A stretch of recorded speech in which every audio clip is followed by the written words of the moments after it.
North Dakota State wasn't thrilled to have their bye week just 1 week into the season, but however, that gave them an extra time to prepare for North Alabama. Undefeated matchup here as the Bison are 1-0 and North Alabama 2-0.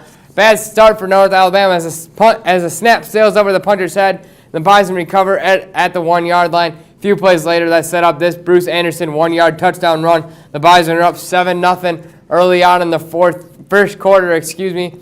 Later on in the first quarter, Aaron Steidel, nice 3rd and long, pushes the guard right back into the quarterback, and he gets a sack, 1 of 5 of the day. Easton Stick decides to warm up his arm as he hits Dallas Freeman for a 54-yard touchdown, or 54-yard reception, longest of his career. That would later set up an 18-yard touchdown catch from Darius Shepard as he runs a little out route, does a little pinball with 2 defenders, dives for the pylon and gets it as the Bison are up 14-0. Later at the half, they would grab 17-0. In the third quarter, Easton Stick's playing a little human pinball here as he gets a 6-yard touchdown run. Bison go up 24-0 at this point. A little later on in the third, ensuing North Alabama possession, Jabril Cox gets the pick 6 as he puts the nail in the coffin as the Bison go up 31-0 on FCS newcomers North Alabama.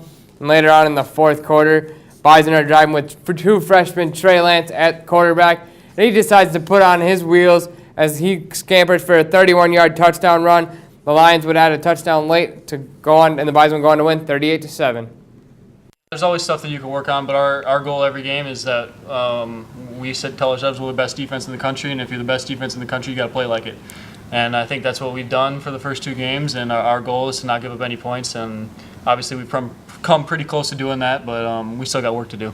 Over the course of the second half, we were able to do some things offensively, running the football, completed a few passes, and then Jabril makes a great play, and he's a special player. And I was really pleased all day with our defense, the way they continued to wreak havoc on the quarterback. And 38-7. The Easton Stick was 10-17 for 162 yards, 2 total touchdowns. The Bison were held to just 192 rushing yards. This weekend, they welcome in CAA Conference Delaware to the Dome for homecoming, the 96th annual homecoming matchup. The Bison will welcome. The Blue Hens are currently 2-1 with a loss to Rhode Island in the opening week of the season. 2 top defenses will be squaring off as NDSU ranks 6th in total defense, while Delaware ranks 9th. NDSU will face a left-handed quarterback. Head coach Chris Kleiman says they will have to change their defensive schemes. Strength calls, yeah, we will. Typically, when the ball's in the middle in a balanced set, we would say we're going to call it to our left, his right, and we'll call it to the right rather than the left. And maybe there's some sprint out things that they would want to do, maybe go into his throwing arm, but most quarterbacks have the ability to go both ways. With just 2 weeks left in the MLB season, there are only 2 teams that have clinched the playoff spot. Those 2 teams reside in the American League, with Cleveland and Boston both clinching the spots with just 2 weeks left in the season. Taking a look at the AL standings, as if the season were to end today, the Oakland Athletics would take on the New York Yankees, and then they would get the number 1 seed, the Boston Red Sox. In the AL West, the Astros are currently 4 games ahead of the Athletics for the division. The Yankees and the Athletics all but locked up wild card spots as well.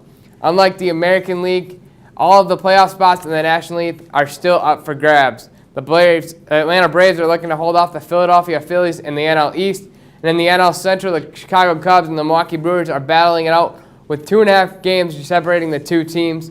In the West, the Rockies and the Dodgers are separated by less than 2 games. And if the season were to end today, the Brewers and the Cardinals would be the 2 teams who would play in a single elimination wild card game.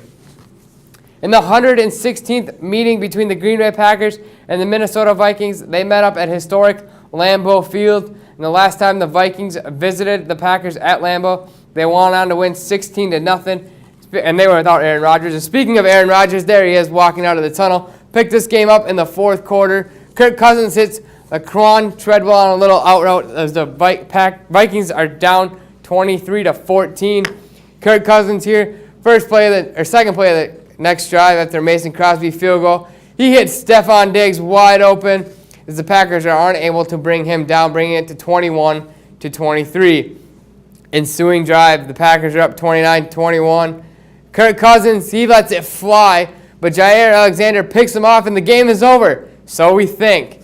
Clay Matthews get called for roughing the passer penalty right here. Apparently he drove all his weight on the quarterback. That would give the Vikings hope as they would drive down the field and get to the 22-yard line, And Kirk Cousins find the pride of Detroit Lakes, Adam Thielen. Cousins split that ball between two defenders, Kentrell Bryce and Jair Alexander. The Vikings would convert the two-point conversion, but however, they left 2:13 left for Aaron Rodgers and the Packers. And Mason Crosby going on to kick a 52-yard field goal. He was 5 for 5 up to that point.